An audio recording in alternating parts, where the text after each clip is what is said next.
The Ethiopian original tongues written in Ge'ez clearly warn us about the Greek kingdom bringing a religion to Ethiopia in which many there would follow. No wonder this Sunday, many there will believe it was Easter. Because according to Eastern Christianity, Jesus died today on Friday, and then 48 hours from now, he's going to rise on Sunday. But according to Western Christianity, Jesus died last Friday on the 3rd and rose on the 5th. And the 5th was Palm Sunday in Ethiopia. In other words, Christianity is pagan. You have two different sets of Christianity, which none of them know when Jesus died. Why? Because there was never a first century Jesus. That was made up during the Renaissance period. The Protestants, they had over 40 writers from different countries write up different translated, edited versions of the Ethiopian original, while King James himself, he commissioned his own writers to rearrange the Ethiopian original tongues into 66 books.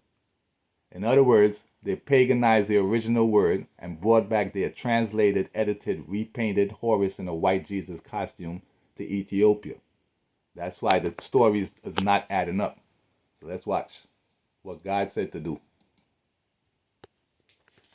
This is what they do. So they tell you this Sunday is Easter. Next year is going to be in May. Last year was the 20th. In other words, they have Easters in March, April, and May, which makes 100% proof is made up. Look what God said to do. Then Matthew, Mark, Luke, and John, the four Gospels in which the sayings of our Lord are recorded, are pillars for all men on the earth. Therefore, the Bible should not be cut into portions. In other words, it should not be in the Old and New Testament format. The original Ethiopian Bible is called the Book of the Testament. It was just one big book. But they created an Old and New Testament format during the Renaissance period, and they placed in the same character in the past. So futuristic characters or modern day characters, they want you to believe died thousands of years ago, even though there's no evidence of them being here, or no grave, no nothing. So Selassie, I said, therefore the Bible should not be cut into portions. Your Imperial Majesty, as a mature Christian, have you a special word for young people of these days?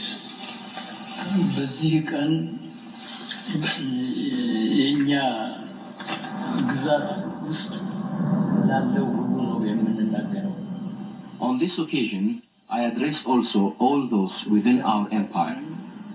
Our Christianity is not restricted to a given church, and I stress above all that we do not wish to make distinctions. My advice to all is to fulfill the Ten Commandments. You are aware of the contents of the Ten Commandments and can elaborate on it. If the nation for which I am the emperor follows and accepts this, since it's also what I accept and follow, I would believe what does our he follow? country is not only historically... He literally says he follows the 10 Commandments. So what are the 10 Commandments? I am the Lord your God who brought you up out of the land of Egypt, out of the house of bondage.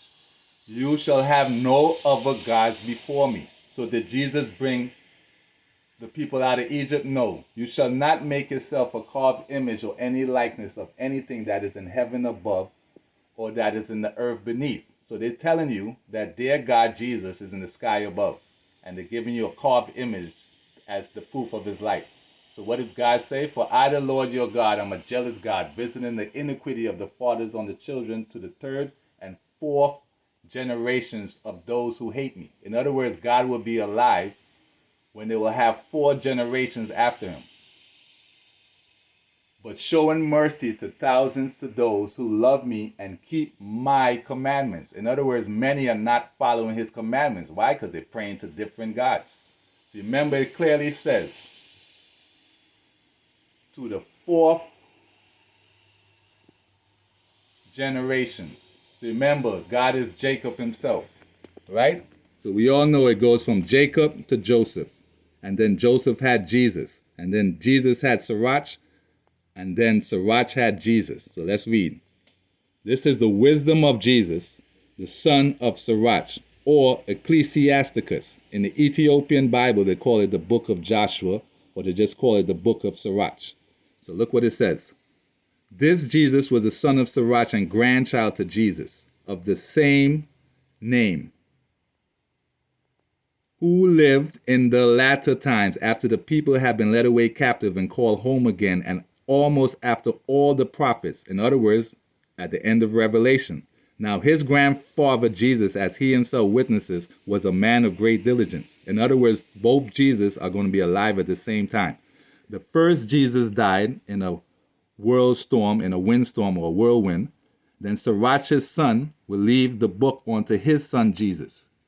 And Jesus did imitate Solomon, who was no less famous for wisdom and learning, both being indeed a man of great learning.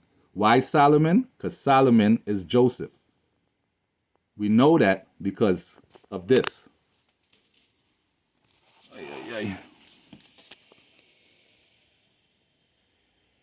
And I myself shall place him as firstborn, the most high of the kings of the earth, to time indefinite. I shall preserve my loving kindness towards him.